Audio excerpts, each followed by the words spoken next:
silence. The angel stood near the bed in silence, as if honoring the sacred moment of transition between life and what comes after. The woman fell to her knees, overwhelmed by the holiness of what she was witnessing, her grief colliding with awe as she realized her husband was no longer being taken by death, but being guided by something far greater.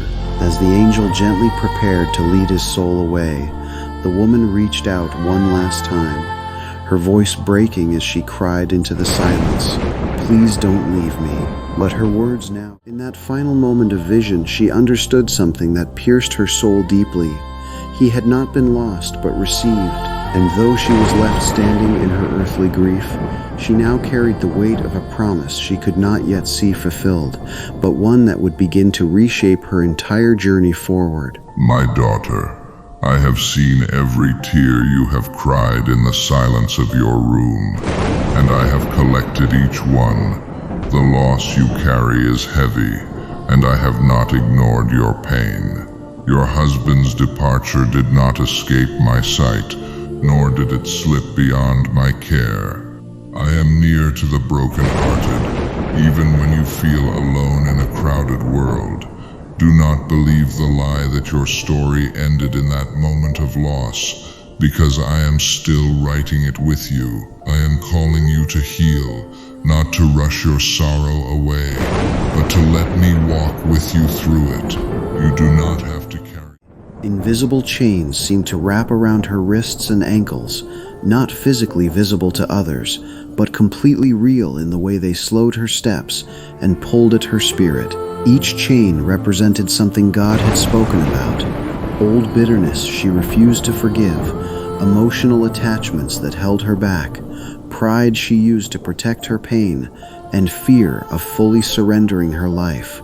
With every step, the chains grew heavier, as if reacting to her hesitation. Around her, faint images began to appear in the air, memories. These spiritual chains you feel are not your identity.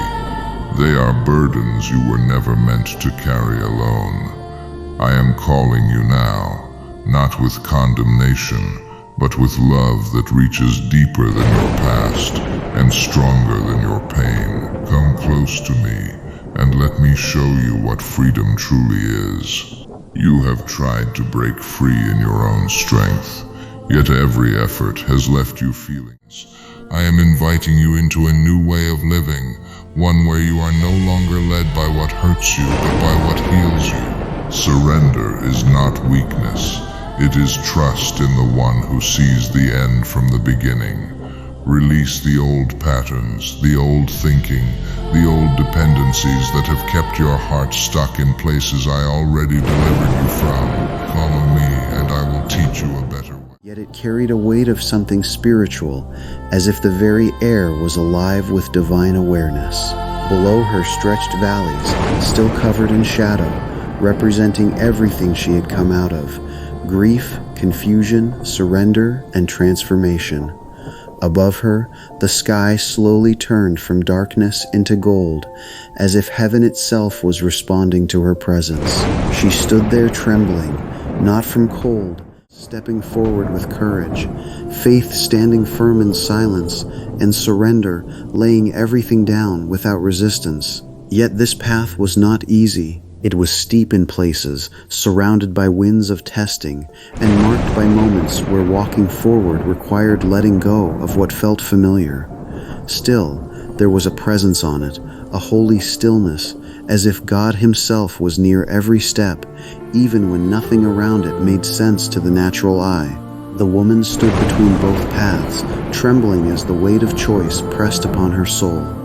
The wide road pulled at her. She began to forgive not because it was easy, but because she understood that unforgiveness was a weight she could no longer afford to carry.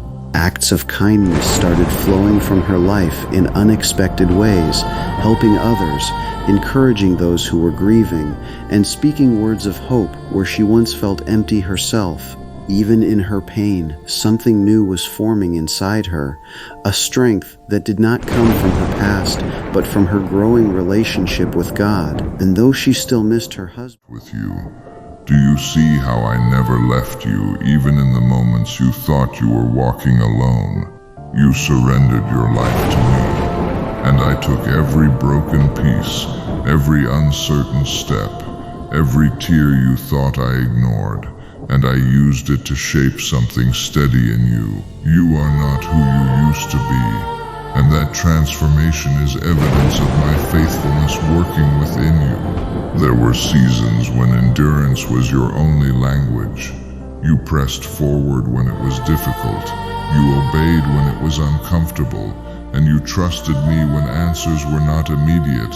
I saw every hidden act of obedience, every quiet prayer, every time you chose my voice over the pull of your past. None of it was wasted.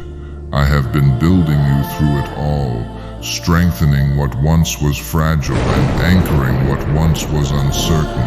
Now you stand in a place of growth, not because you were perfect. Completely, replaced by a radiant expanse of living light that seemed to breathe with peace and glory.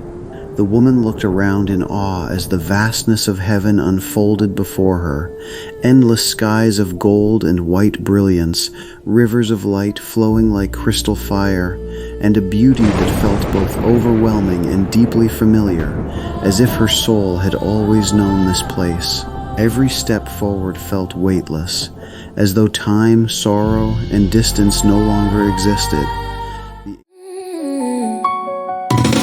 I stare at the ceiling, I pray for a sign, a whisper, a feeling to tell me you're fine. My faith's on a thread, it's so tired and thin. This battle within me is the one I can't win. I